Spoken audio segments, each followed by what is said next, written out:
Hi.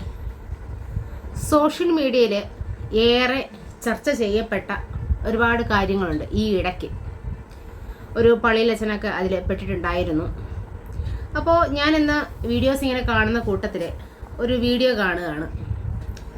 Sandeep Edappal എന്ന ആളുടെ rare reels എന്ന യൂട്യൂബ് ചാനലിലാണ് ഞാനൊരു വീഡിയോ കാണുന്നുണ്ടായിരുന്നത്. അതിൻ്റെ ഒരു മൂന്നാമത്തെ പാർട്ടാണ് ഞാൻ കാണുന്നത്.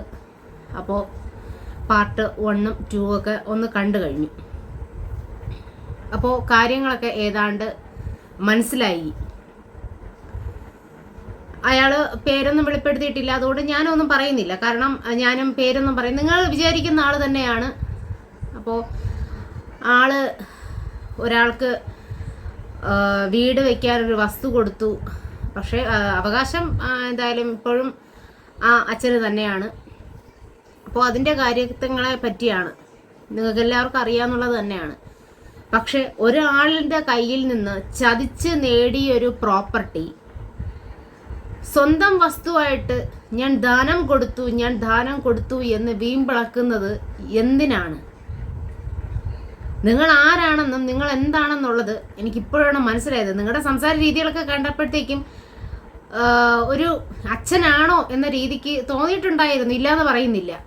പക്ഷേ ഈ വീഡിയോ കാണുമ്പോഴത്തേക്കും നല്ല നല്ല രീതിയിൽ ബോധ്യമാകുന്നുണ്ട് എങ്ങനെയൊക്കെയാണ് കാര്യങ്ങൾ, എന്തൊക്കെ രീതിയിലാണ് ഇപ്പോൾ ഏത് സ്ഥിതിയിലാണ് എത്തി നിൽക്കുന്നതെന്ന്. ഒരു സ്വന്തം കയ്യിൽ അല്ലെങ്കിൽ സ്വന്തം വസ്തു ദാനം കൊടുക്കുന്ന ഒരാൾ ഇങ്ങനെ എന്തായാലും ചെയ്യില്ലല്ലോ. എന്തായാലും ഇതൊക്കെ നിങ്ങൾ ഒരു കുരിശും പിടിച്ച് ഇങ്ങനെയൊക്കെ നടക്കുന്നുണ്ട്. എന്തായാലും ദൈവം കാണുന്നുണ്ട് എല്ലാ കാര്യങ്ങളും. അതിനെന്തായാലും തക്കതായിട്ടുള്ളൊരു പ്രതിഫലം, അത് നന്മയായാലും തിന്മയായാലും അതെന്തായാലും അനുഭവിക്കേണ്ടതായിട്ട് വരും. ഇനി ഈ ഒരു വസ്തുവിൻ്റെ അവകാശികൾ, പിന്തുടർച്ച അവകാശികൾ ഇതുമായി മുന്നോട്ട് പോവുകയാണെങ്കിൽ, അവർക്ക് വലിയ സാമ്പത്തികമൊന്നും ഇല്ലാത്ത എന്ന രീതിക്കാണ് എനിക്ക് മനസ്സിലായത്.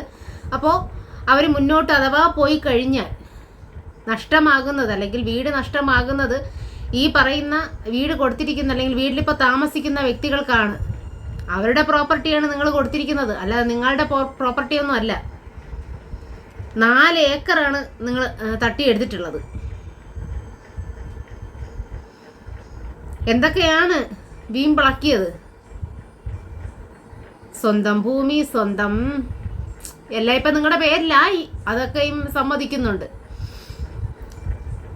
തട്ടിയെടുത്ത ആളുടെ ഒരു കണ്ണീര്, ആ കണ്ണീരിൻ്റെ ഫലം ഒരിക്കലും അനുഭവിക്കാതെ പോവില്ല. നിങ്ങളുടെ അച്ഛൻ്റെ അനുജത്തിയുടെ പ്രോപ്പർട്ടിയാണ് നിങ്ങളിങ്ങനെ എടുത്തിരിക്കുന്നത്. പള്ളിയിൽ അച്ഛൻ പട്ടം കിട്ടിയോ, അവിടെ പഠിച്ചോ എന്നുള്ള കാര്യത്തിൽ അറിയില്ല.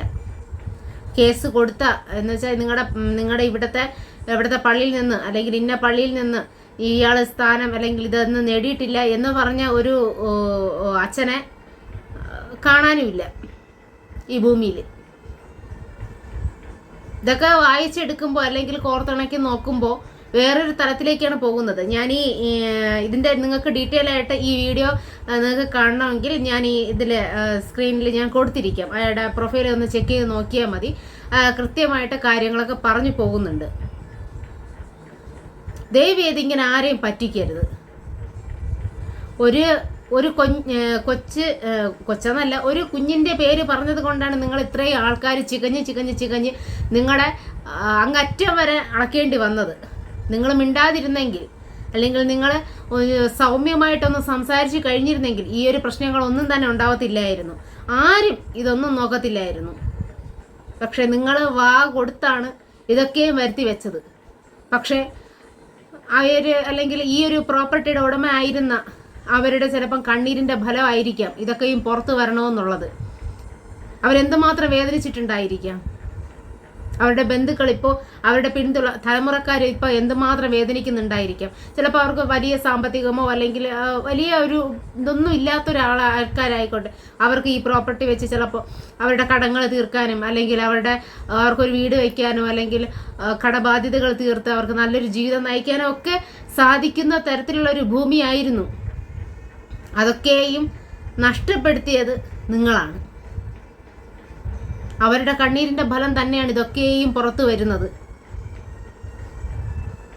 അമിതമായിട്ട് നല്ല പിള്ള ചമയുന്ന, അല്ലെങ്കിൽ അമിതമായിട്ട് ഞാൻ ഇങ്ങനെ ദാനശീലനാണ്, ഞാൻ ഇങ്ങനെ ദാനം ചെയ്യുന്നവനാണ്, നല്ല രീതിയിൽ ദാനം ചെയ്യുന്ന ഒരുപാട് പേരുണ്ട്. പക്ഷെ അവരെ കൂടെയും പറയിപ്പിക്കാൻ വേണ്ടിയാണ് നിങ്ങളെപ്പോലുള്ള വ്യക്തികൾ ഈ ഭൂമിയിലുള്ളത്. അവരെ പറ്റിച്ച് അവര് ഒരു വല്ലാത്ത ഒരു അവസ്ഥയിലാക്കിയിട്ട് നിങ്ങൾ തട്ടിയെടുത്തൊരു ഭൂമി. ഇങ്ങനെയൊന്നും ചെയ്യാൻ പാടില്ല. ഒന്നാമത് ഒരു പുരോഹിതരെന്ന് പറഞ്ഞിട്ട് ഇങ്ങനത്തെ പ്രവൃത്തികൾ ദയവ് ചെയ്ത് നിങ്ങൾ ചെയ്യാൻ പാടില്ല. എനിക്ക് ഭയങ്കരമായിട്ട് ദേഷ്യം വരുന്നുണ്ട് കേട്ടോ. കാരണം ഇത്രയധികം കള്ളങ്ങൾ കൊണ്ടിട്ട് നിരത്തുമ്പോഴത്തേക്കും ആർക്കാരും ദേഷ്യം വരത്തില്ല. കാരണം പ്രോപ്പറായിട്ട് ഒരു കാര്യം പോലും വിശ്വസിക്കാൻ പറ്റുന്നില്ല. ഞാൻ ഇതിന് മുമ്പ് ഒരു വീഡിയോയിൽ പറഞ്ഞിട്ടുണ്ട്, ആ ഭാഗത്ത് അല്ലെങ്കിൽ ആ സ്ഥലത്ത് താമസിക്കുന്നവരുടെ ഒരു നേച്ചറായിരിക്കാം ഇത്. അവരിങ്ങനെ സംസാരിക്കുകയുള്ളൂ, ഇങ്ങനെ പെരുമാറുകയുള്ളൂ, ഇതേ സ്വഭാവക്കാരാണ് എന്ന രീതിക്ക്. ഇയാള് ഭാര്യ ആദ്യം ഒരു കല്യാണം കഴിച്ചു, രണ്ടാമത് വീണ്ടും ഒരു കല്യാണം കഴിച്ചു, അതിലൊരു കുട്ടിയുണ്ട്. എല്ലാം പുറത്തു വരട്ടെ. ഞാനും അത് തന്നെയാണ് പറയുന്നത്, എല്ലാ കാര്യങ്ങളും പുറത്തു വരട്ടെ, തെളിഞ്ഞ് വരണം. ആരെയും വന്നിരുന്ന് ഒരു വല്ലാത്ത രീതിയിൽ അടച്ചാക്ഷേപിക്കരുത്. ഒരു വിലയില്ലാത്ത രീതിയിൽ ആരെയും വന്ന് അടച്ചാക്ഷേപിക്കരുത്. നാളെ നമ്മളെയും അതുപോലെ അടച്ചാക്ഷേപിക്കാൻ ആൾക്കാർ പുറത്ത് കാത്തു നിൽക്കുന്നുണ്ടെന്ന് നിങ്ങൾക്ക് ബോധ്യം വേണം.